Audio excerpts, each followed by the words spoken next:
Welcome inside episode 628 of the Locked On Senators podcast. I'm Ross Levitan on the outskirts of enemy territory in Winnipeg, Manitoba, alongside Brandon Piller up in the Blue Mountains, and the roster is set. The Sens rookies are heading to Buffalo for a prospect showcase, and they're bringing the big guns with them.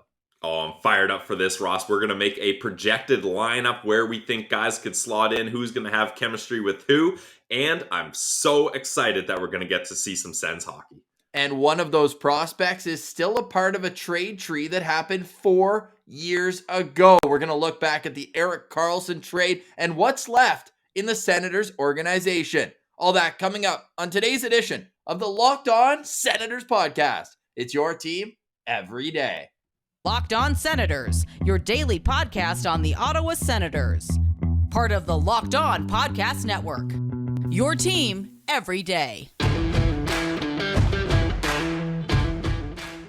Thank you for making Locked On Senators your first listen on this Tuesday, September 13th. We are free and available on all platforms, including on YouTube, where the best way you can help the show grow is to like every video just by simply clicking the thumbs up. You can subscribe to the Locked On Senators channel and make sure those notifications are on so you know when new videos go live. We appreciate all the feedback from Friday's episode with Pierre Doria. If you missed that, available again wherever you get your podcast. But Pilsy, that was a preseason kickoff, and now it really feels like hockey's around the corner now that the Sens have unveiled their roster for the upcoming rookie tournament.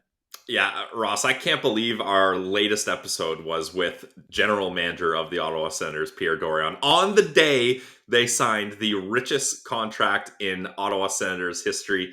What a time to be alive. If you haven't watched that, go check it out for sure. I'm glad you brought up Timmy's new contract because we had some boots on the ground reports that Timmy was at Happy Fish that night. No drinks for him, but he was buying everyone in the bar Coronas. What an absolute beauty. Yeah, I mean, I would hope so after getting announced, putting pen to paper on a $66.8 million deal. You buy the boys and everyone else a couple rounds. So good guy, Timmy. Good guy. Absolutely. Timmy will not be at the prospect tournament, but there's a handful of guys older than him that are. That's something that still hasn't sunk into me. We talked about it at the World Juniors. This guy's still eligible to play. And I know it was kind of weird having it pushed back to the summer and all that, but unbelievable future for not only him, but this Senators prospect pool. They're really flexing their muscle at this tournament. We've seen some teams, and we'll get into the Bruins, the Sabres, and the Habs, who are also in this tournament. The Sabres, interestingly enough, they're hosting the tournament. Wouldn't they want to put on a show? Owen Power, not going to be there. JJ Peterka, not going to be there either. To me, that's a bit of a surprise. I mean, Owen Power not being there doesn't really surprise me. I feel like that falls in a similar category with Tim Stützle. This guy's an NHLer. He's played 8 games. Yeah, but he's a first overall draft pick on a shallow rebuilding Buffalo roster. So I think it's fair to say he's kind of a graduate of that type of thing. But no Peterka, no Quinn. Like a lot of these guys, yeah, you would think you would want to showcase them and just kind of get the wheels spinning so they can come into the season with a full head of steam. But if you're Buffalo, those are big investments for you. And Ross, we know the rookie tournament, it's not a safe, protected guarantee that you're going to make it through without any bumps, bruises, or serious injuries. So those are guys they're going to be relying on in the NHL season. So I guess they're deciding to play it safe here. Well, the Senators are taking a different approach. They've decided that 2 of their injured players who recently recovered are going to be in. Actually, 3, because Ridley Greig's on the roster. So I think without further ado, why don't we pull up? We've got our projected... let's tease the lineup a little bit. Why don't we just talk... They've got all the big guns going. And I think most surprisingly, and the lead story, should be Shane Pinto, a guy who seemingly had already graduated as a prospect. He made the team as a second-line center last year, Pilsy. And I know it's not this year's version of the Ottawa Senators. It was last year's. Big difference there. But Shane Pinto, are you expecting this guy to just lead the charge? He wore the C last year at this tournament. Yeah, well, again, this is where with guys like Pinto, Sanderson, Greig, like you mentioned, they're coming off injuries in the offseason and trying to recover. It's just about getting these guys on the ice. I'm not expecting Shane Pinto to blow the doors off and get 2 points per game and have highlight reel plays. Let's just get him in there taking draws, taking hits, feeling good, and feeling comfortable being back out on the ice again. It's the rookie tournament. Like, if the Sens don't win every game, it doesn't matter. If they win every game, it doesn't really matter either, right? This is all about getting these guys ice time. And for some other players that we're going to get into, that a lot of Sens fans and me personally didn't really know these guys that are coming along in the rookie tournament. It's about the Sens getting eyes on some available prospects that maybe they want to bring into the fold. So mostly this tournament is just hey, it's been a while since we've had some games. We want to see what everybody's made of. We want to mix around, see who's got chemistry with who, and go from there. So I'm not expecting too big of things, but yes, Shane Pinto should have no problem doing what he's been doing with this crop of players he's going to be going up against in with Buffalo and Montreal and Boston. Quick programming note. We're doing Locked On's Senators is going to be live Tuesday, today. You're listening to it right now. Wednesday, we're going to have a Sens Central Citizen. And on Thursday, we're going to do deep dives into 3 players to watch at this upcoming rookie tournament. But that to say, no spoilers, Pillsy, but who's the one guy, and maybe it'll be a different reasoning, and maybe this is a guy who's not even on your list, but who's someone who you're really excited to see at this upcoming weekend event? I mean, there's a lot of guys. If I'm going to go quickly, 9 Locked On Senators guests on this roster of 20 players. Yeah, not a big deal. So a little Sens Central bump going to be happening, that's for sure. But I'm going to go with my guy, Ross, Thomas Hamara. I'm really excited to see him in a Sens uniform playing in this rookie tournament. It'll be interesting to see who his D partner will be. But Ross, as our good friend at Sens Prospects noted, so far through the OHL preseason games, Hamara is the leading defenseman in points with 6 points in 4 games. So he's come over to North America with a bit of swagger, and that's what I like to see. So I'm glad he's kind of coming in hot, and he's, other than Jake Sanderson, he's probably the top kind of guy that's going to be here on the back end. So I'm very excited to see what he has, and hopefully we can see him in some special teams opportunities, power play, penalty kill, etc. Hamara is one of 2 2022 draft picks from the Sens who will be at this event. The other is Jory and Donovan, so both guys on the back end. No Philip Nordberg, still the mythical creature. Oscar Pettersson already started his season overseas with Rogla, and then the U.S. college kids are not able to attend. Unfortunately, still no Tyler Clevin in a Sens uniform. Pillsy, I'm patiently waiting. We had the dev camp. He was unfortunately unable to go because of family situation. So can't wait for Clevin to make his appearance at the end of the season. But to start the year, I got to be looking at my boy Crooker, Angus Crookshank, coming off a full season off. And keep it simple, stupid. It's nothing like these other guys who are fighting for contracts. For Crookshank, I want him to get through it, feel good, take some contact, and be ready to go for main camp. I'm ready to go for our projected lineup. Let's say hi to one of our favorite sponsors. Then we'll get into our projected lineups. And can you believe it? It's already been 4 years to the day since Erik Karlsson was traded. Yeah, that seems like a lifetime ago, Ross. But if you want to have a healthy lifetime, it starts simply with Athletic Greens, product AG1. I mean, this is something, Ross, I've been taking every day, and there's a lot of reasons. One, I'm a simple guy. It's simple. 1 delicious scoop of Athletic Greens, and you're absorbing 75 high-quality vitamins, minerals, whole food source, superfoods, probiotics, and more, so you can start your day off right. That's what I like about it too, is it's healthy and it's delicious. It's also lifestyle friendly, whether you're keto, paleo, vegan, dairy-free, or gluten-free. It contains 1 gram of sugar, no GMOs, no nasty chemicals or artificial anything, while still tasting great. Now, sure, it tastes great, but how much is it going to cost? It costs you less than $3 a day to invest in your health. It's cheaper than your coffee habit, Ross. I know you're a big coffee guy. So if you can justify getting a coffee every day, you can certainly justify getting a healthy drink that's going to make your life better. Right now, it's time to reclaim your health and arm your immune system with convenient daily nutrition. It's just 1 scoop in your cup of water every day. That's it. No need for all these pills and supplements. You can have a much simpler setup with Athletic Greens. And to make it easier, Athletic Greens is going to give you a free 1-year supply of immune supporting vitamin D and 5 free travel packs. They're going to hook you up with your first purchase. all you got to do is go to athleticgreens.com/NHL Network. Again, athleticgreens.com/NHL Network to take ownership over your health and pick up the ultimate daily nutritional insurance from Athletic Greens.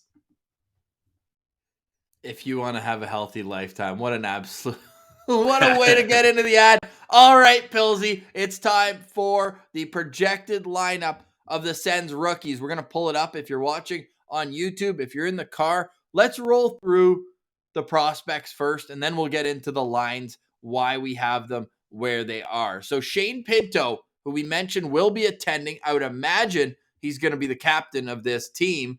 He's at the top line center for me, alongside Victor Lodin, another like somewhat surprising guy to see there. He's 22 years old, but again, just came over to North America, so good to get him in games. Tyler Boucher will be there, Ridley Greig, Roby Yarventi, and Carson Latimer.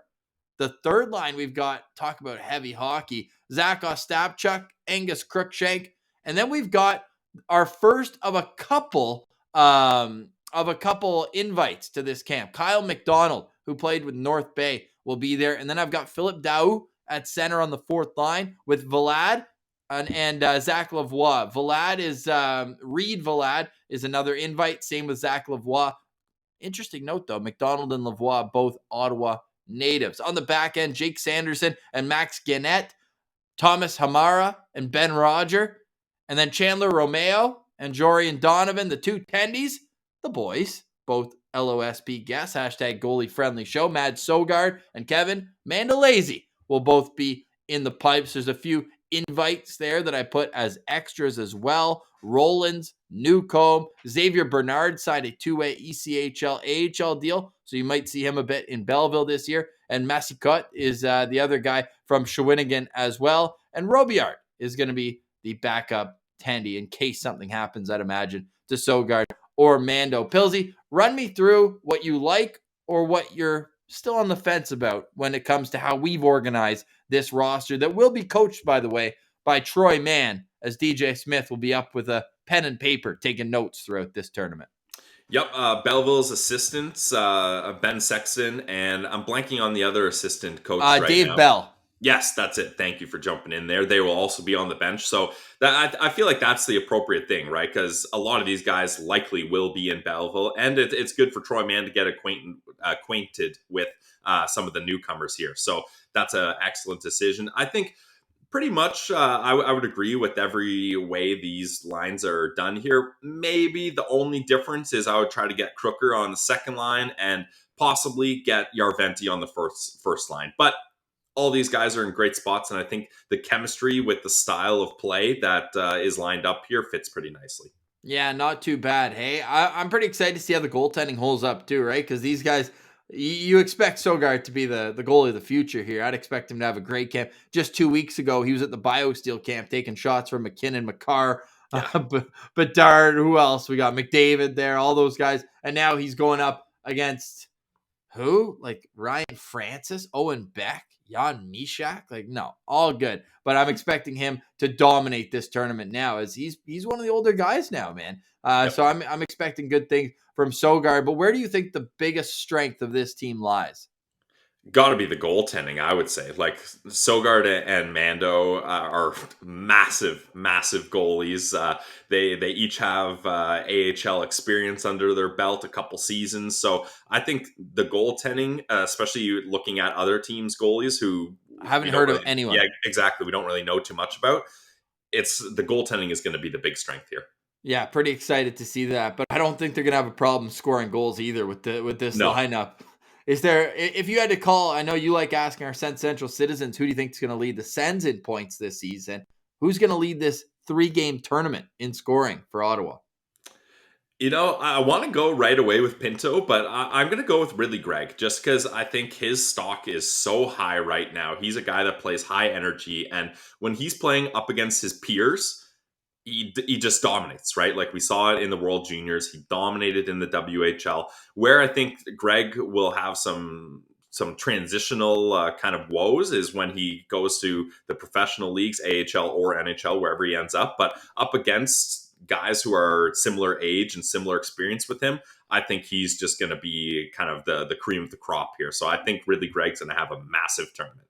Just for the banter, I'm going with Tyler Boucher. How unreal would that be if he comes in there, gets like 3 goals, 2 assists in 3 games, that sort of thing? That would be all time. But in all seriousness, I think Victor Lodin is my guy to watch for here because he's got the experience. He's already played 3 years pro in Sweden, and now he's coming over here like, wait, this is what I'm playing against? I already dominated the AHL when I started there. So I think that he's in for a treat, and he's going to have space to stick handle, and I think we're going to see a couple highlight reel moves from Victor Lodin. Nice. But look, top to bottom, as we're seeing here on this depth chart, you can't really go wrong. Like, look at just the strength down the middle with Pinto, Greig, Ostapchuk, and Daou. Like, no other team in this tournament is putting up even a top 2 that can compete with that top 4. Like, I think Philip Daou would be a top 6 center on any of the other teams in this tournament. Yeah, definitely. And like we said, Pinto, he doesn't really need to be here, but it's been so long since he's played in games. Use these as nice, easy kind of way to get back into form here and get back on the ice. And McDonald and Lavoie are 2 names I'm going to keep an eye on as well, because the Senators right now are sitting at 44 contracts. And of course, that does leave a little wiggle room, especially after. And who knows what's happening with Alex Formenton. But with those 2 guys, I think that there's legitimately a contract on the table, like we saw for Parker Kelly a few years ago. And that bet has certainly already started to pay dividends with a guy who's been in National Hockey League games and expected to continue that. So I'm excited to see Parker Kelly make his next impact, and maybe there's a new age Parker Kelly coming in this rookie tournament. The games, I know you're wondering, when does this tournament happen and can I watch it?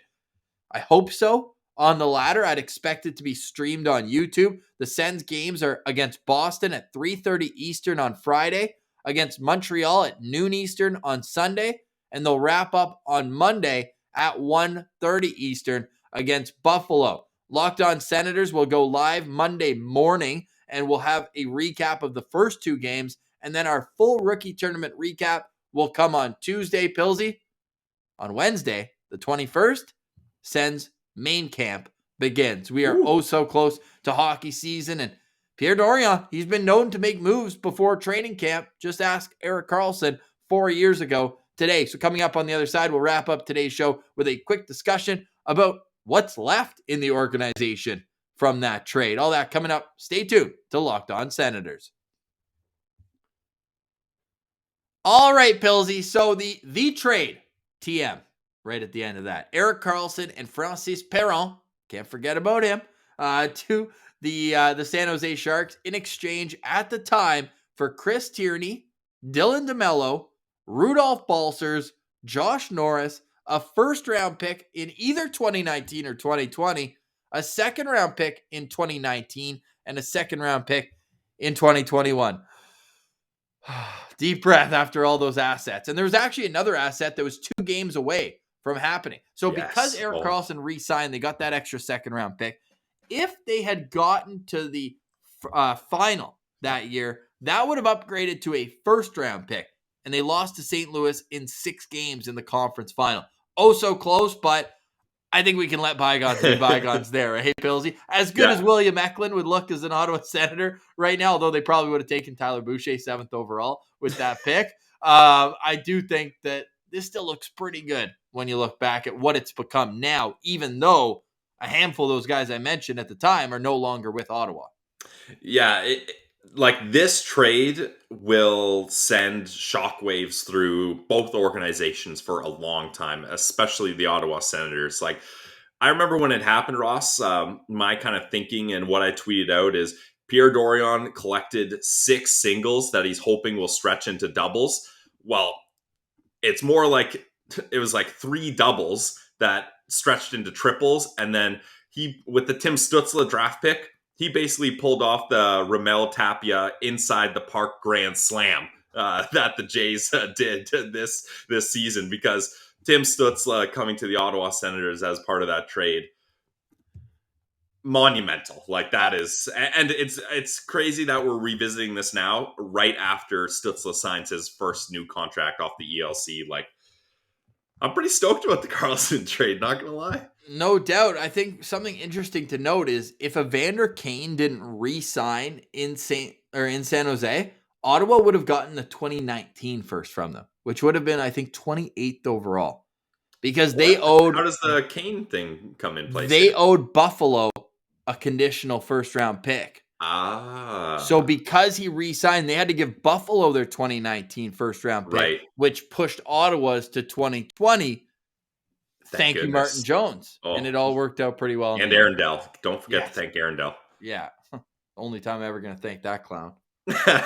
Yeah, exactly. But it's just crazy to think, like, put yourself back to that day, Ross. I think a lot of us were disappointed because the big rumors that were flying around is Timo Meier, or there's going to be an impactful NHL ready guy that's going to come back. There has to be. We're trading Erik friggin' Karlsson. And it was a lot of kind of depth guys from San Jose, and then some magic bean lottery draft picks that you're hoping grow into the bean plant that's so legendary. And they did with Tim Stützle and even beyond Tim Stützle. Like all of these, if you're just listening in the car, we've pulled up on YouTube the ins and outs of this trade. I mean, Josh Norris was a big part of that trade at the time, but I don't think anyone truly knew his magnitude because he was coming off an injury season in Michigan, and we weren't really sure what he could actually produce because we hadn't seen him in a while. We knew he was Brady Tkachuk's best friend, so we were going off that. And then the draft picks that turned into eventually Tim Stützle, Zach Ostapchuk, Levi Merilainen, and Matt Sogard have all been massive parts of this prospect pipeline. And don't forget my guy, Rudolph Balcers, who was so good that as soon as he was available to be claimed on waivers, the Sharks were like, we need that guy back right away. Yeah, they did. To me, Norris really jumped out when he was wearing the A at the World Juniors, 6 points in 7 games right after being acquired there. I know the injury sucked. I think it was like a separated shoulder. Shocker with the Sens luck for shoulder injuries. But ever since then, I mean, you look at the production, just so good in the AHL, Rookie of the Year, and then in the NHL. But this deal really becomes lopsided because, I mean, I think the demise of Erik Karlsson is a little exaggerated. That to say, injuries and cap hit certainly make it that, but like when he's in the lineup, like last year he was like pretty close to a point per game player. The only problem is he played like 38 games or 39 games. I know it's like a hamstring. His legs are just giving out on him from leading the NHL in ice time for like 4 straight years. So it's tough. It's almost like buying a horse who's already won races after race after races, Norris trophies in this case, and you're just like, oh, I'm gonna like he's that guy. I'm gonna give him 8 years, and it's like, well, in 8 years, he might be in a glue factory, maybe even in 6. So I think that you really have to bet on potential, which is what Ottawa's done, ironically enough, with the 2 players they got in this trade, signing them for 8 years at a number that some people from the outside are like, oh, that's too high, where it's like they're going to grow into that number, hopefully, whereas Erik Karlsson is growing out of that number.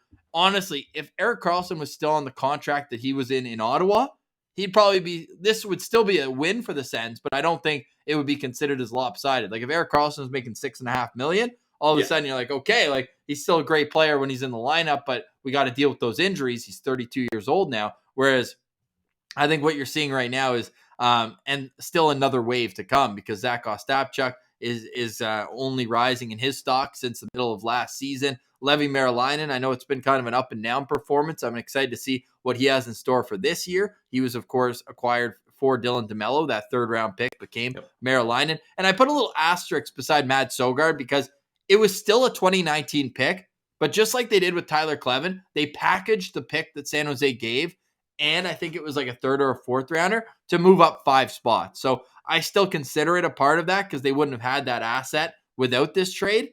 But there is a bit of an asterisk because they traded up to, I think, the late 30s, early 40s to get him from what would have been a middle of the round pick. And of course, sucks that Rudy went on waivers. He's still, I think, a contributing top 9-ish player. But like I think we said at the time, like there's room for one. Who was it between? It was between Balcers, Schlappick, and who?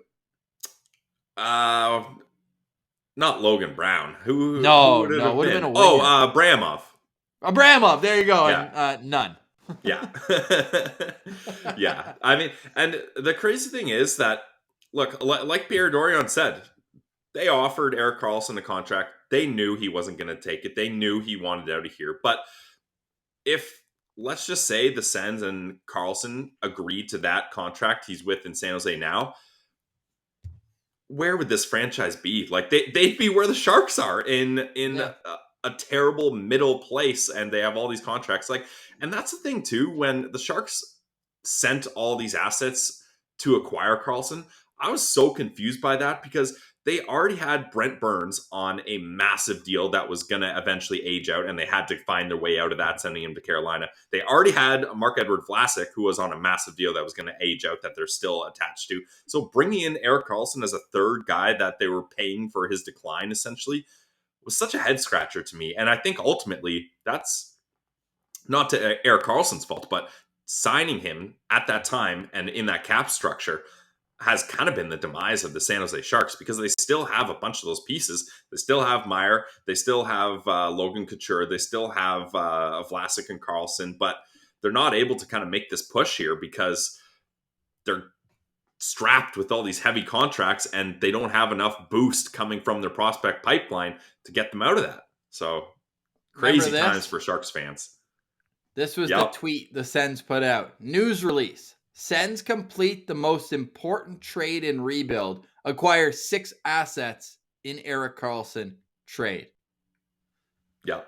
What a time to be alive. 6 assets was such a Twitter trending topic, though. Yeah. That's what everyone was focused on. 6 assets. Yeah, well, it worked out well. Now, 4 years later, I'm sure it's a trade that we'll look back on each and every year, much like we do with the Jason Spezza and Zdeno Chara in exchange for Alexei Yashin, and hopefully plenty more good trades to come. We know that you can't win them all. We already had a Sens Central citizen, Andy, say now do the Stone trade when I tweeted that out at Sens Central. Can't win them all, but certainly the ones you do, you may as well win them in a landslide like the Sens did. Hey, unbelievable week here on Locked On Senators. We're fired up that hockey is returning, well, in form of rookies on Friday. You know, we're your home for Belleville Sens coverage just as much as the Ottawa Senators. So we're excited to take a peek at what the next wave of Senators are going to look like. And then the 21st, it's back to Sens training camp. Locked On Senators will be back to 5 times a week on Monday, September 19th, which Justin Trudeau just announced is a federal holiday for the Queen. So Pillsy, maybe we get time and a half on that episode. That's good. I have been mourning the Queen a lot, so I'm glad I'll now have the time off to properly do so.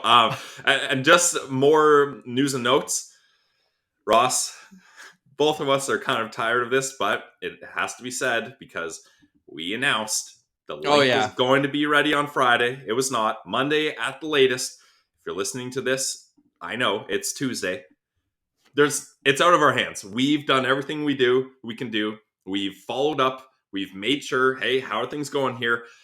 If you're one of those people that panic bought a ticket for the home opener in another section, I pity you because you're going to miss out. Just being honest. No, we'll have some beers. We'll have some fun. Oh, yeah. Well, it's going to be a great time, but you jumped the gun. You hit the panic button too soon. Those seats are reserved. They're not going anywhere. Our section is reserved. They're not going anywhere. They're going to be available. It's just a matter of when the Sens can figure out the website and the link. The link is coming. Do not message us asking where the link is. The millisecond that link is ready, you will know. You don't think I'm ready to drop the latest doodling Daryl? Oh my God, I can't believe we're sitting on that. You don't think I'm ready? It's the most epic doodling Daryl of us involved that there's been. And we're so excited to drop this link. We want as many people to come. But please, do not message us asking about the link anymore. We can't do anything else. We can't do anything else. I love the passion. We're stoked you guys are excited. We're just as excited. But it's out of our hands. That's all I want to say. The link is coming. I promise you the tickets are reserved. If you want them, just be patient. And turn on your notifications to @SensCentral on Twitter. That is where I'm going to drop the link as soon as possible. We'll be back tomorrow with more for Brandon Piller. I'm Ross Levitan. This has been the Locked On Senators podcast. It's your team every day.